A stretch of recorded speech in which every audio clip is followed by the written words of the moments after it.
Sur ce chantier, voilà quelques mois qu'un outil volant a fait son apparition.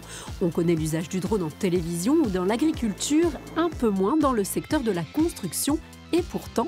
Moi, je l'utilise pour faire des photogrammétries.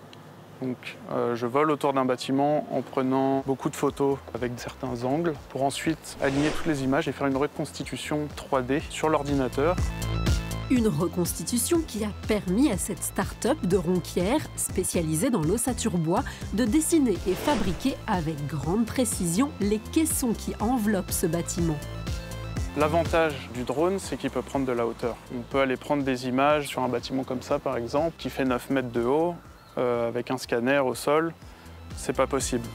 Des technologies qui permettent de faciliter le travail et de l'améliorer, on en trouve de plus en plus sur les chantiers. Dans le groupe Nonnet, voilà 5 ans que les équipes utilisent des exosquelettes pour porter des marteaux-piqueurs. Aujourd'hui, c'est au tour des ouvriers qui gèrent l'entretien des espaces verts de tester l'outil. C'est un système mécanique avec ressort. Donc en fait, c'est lui qui soutient le poids et qui ramène le poids de la machine dans mon dos. Donc au lieu d'avoir la machine qui est portée par mes bras, mes épaules et mon dos, il est porté par mes hanches en fait, et par mes jambes. Ce qui permet en fait déjà d'amortir, on a moins de coups et aussi la machine paraît d'office plus légère. Et alors, verdict? Ça change vraiment la vie. Il faut que le travail soit vraiment adapté. Mais déjà là, juste quelques heures de taille, je sens la différence, donc c'est vraiment bien. C'est un investissement à peu près 5 000 € par pièce. Ce n'est pas un outil productif qui va être utilisé tous les jours. On sait bien que la moitié de l'année, on n'a pas des chantiers adaptés pour l'utilisation de l'exosquelette. L'intérêt d'utiliser l'exosquelette, c'est vraiment limiter la fatigue due à la charge de travail et on évite des absences pour blessures, maux ou bien fatigue. Ce genre d'adoption reste toutefois plutôt rare dans un secteur qui tarde à se moderniser. Pour y remédier, sa fédération a monté une équipe qui fait le tour des entreprises. On a beaucoup de petites structures et elles n'ont pas le temps de se digitaliser. C'est pourquoi chez MBIL Wallonie, on propose un accompagnement numérique. Concrètement, on va en entreprise et on leur donne des conseils au niveau numérique. On regarde quel logiciel ils ont, s'ils connaissent les aides financières en termes de numérique, s'ils ont besoin de formation numérique. Et pour bien visualiser de quoi le futur de la construction sera fait, petite visite à Louvain-la-Neuve, au centre de recherche Buildwise, financé par les entreprises du secteur et où l'accueil est de circonstance.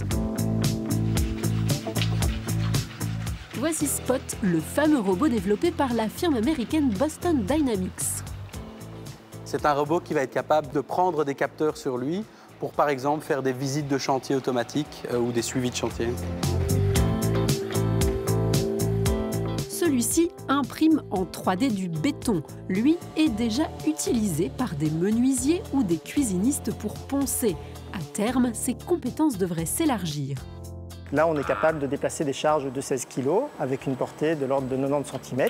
Donc on pourrait, à terme, imaginer s'en servir pour poser du carrelage de manière un petit peu plus complète que ça, ou poser des briques, ou faire des travaux de finition, mettre du plafonnage, de la peinture. Mais les solutions ne sont pas toutes si futuristes. Chez Buildwise, on accompagne aussi les entreprises vers des technologies déjà prêtes et faciles à adopter. Cette tablette, elle permet à l'aide de ses capteurs de prendre une mesure et faire un scan 3D d'un espace. Et donc typiquement, en quelques secondes, comme ça, en se déplaçant, on est capable de sortir une vue 3D. Et ensuite, sur base de cette vue, on va pouvoir extraire des quantités, par exemple, pour savoir la quantité de peinture ou la quantité de carrelage. Et donc, ça permet de faire des devis rapidement. Une technologie peu coûteuse comparée à ses confrères robots. Spot, par exemple, se vend 70 000 € auxquels il faut encore rajouter quelques 110 000 € d'équipement. Bref, pas accessible à toutes les bourses. Les entreprises devront donc faire des choix selon leurs besoins et leurs moyens. Le tournant semble en tout cas indispensable pour l'avenir. On sait qu'on doit rénover énormément de maisons rapidement. On sait aussi qu'on a un manque de main-d'œuvre. Et donc, on est obligé de rénover plus vite. Et on peut le faire avec des nouveaux outils, en étant plus rapide. Et on peut le faire aussi en se faisant accompagner de robots, par exemple, qui, du coup, avec une personne, on peut faire la tâche qu'on faisait précédemment à 2. La route vers la construction 4.0 est donc tracée et elle est semée de belles opportunités pour nos sociétés.